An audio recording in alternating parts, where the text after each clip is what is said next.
మెదక్ జిల్లా చిన్నశంకరంపేట మండల కేంద్రంలోని ఎంపీడీఓ కార్యాలయంలో కళ్యాణలక్ష్మి షాదీ ముబారక్ చెక్కులను ఎమ్మెల్యే మైనంపల్లి రోహిత్రావు లబ్ధిదారులకు అందజేశారు. ఈ సందర్భంగా వారు మాట్లాడుతూ కాంగ్రెస్ ప్రభుత్వం ఏర్పాటై 14 నెలల్లోనే అనేక సంక్షేమ పథకాలు ప్రవేశపెడుతుందని, మెదక్ నియోజకవర్గంలోని ప్రభుత్వ పాఠశాలలో పర్యవేక్షిస్తూ బాలికలకు కనీస మరుగుదొడ్లు లేవని, త్వరలోనే నియోజకవర్గంలో అన్ని పాఠశాలల్లో సదుపాయం కల్పిస్తామని హామీ ఇచ్చారు.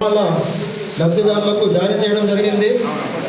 అయితే ఉన్నది 14 నెలల్లోనే మరి బ్రహ్మాండమైన అభివృద్ధి సేవా సంక్షేమ కార్యక్రమాలు మనం చేసుకుంటూ ముందుకు పోతా ఉన్నాం. మరి మొట్టమొదటిగా మరి మీరు మీ బిడ్డని నన్ను గెలిపించినాక మరి నేను అన్ని పాఠశాలలకు కూడా పోవడం జరిగింది. అన్ని స్కూళ్ళలకు పోయినప్పుడు నాకు చాలా బాధ అయింది. ఎందుకంటే కనీసం మన ఆడపిల్లలకు మరి మరుగుదొడ్డులు కానీ బాత్రూమ్లు కూడా లేని పరిస్థితి.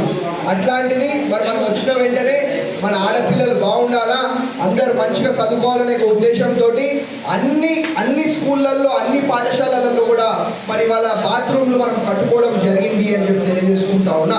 నేను కడతా అని చెప్తలేను, కట్టినాకనే మన ఆడపిల్లలు మంచిగా ఉంటారు, మంచిగా చదువుకునేటట్టు మేము చూసుకుంటామని చెప్పి మీకు హామీ ఇస్తూ ఉన్నాం. అదే కాదు మరి మా ముఖ్య ఉద్దేశం మన మెదక్ ప్రజలకు మంచి విద్య, మంచి వైద్యం అందియాలని చెప్పి ఒక ముఖ్య ఉద్దేశంతో ఇవాళ ఇక్కడ ఉన్న హాస్పిటల్ కానివ్వండి, అండ్ ఇంతకుముందు చిన్న మందు కావాలన్నా పటాన్చెరు సంగారెడ్డికి పోవాల్సిన పరిస్థితి ఉంటుండే.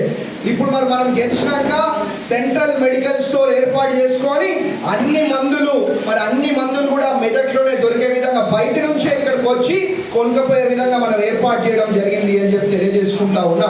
ఉంటే అదే కాదు, ఇక్కడ పక్కన రామాయణపేట మెయిన్ రోడ్ మీద దాదాపు 20 నుంచి 25 ఎకరాలలో మరి 200 కోట్లతోటి మనం ఒక యంగ్ ఇండియా ఇంటిగ్రేటెడ్ స్కూల్ కూడా కట్టుకుంటా ఉన్నాము అని చెప్పి తెలియజేసుకుంటా ఉన్నా.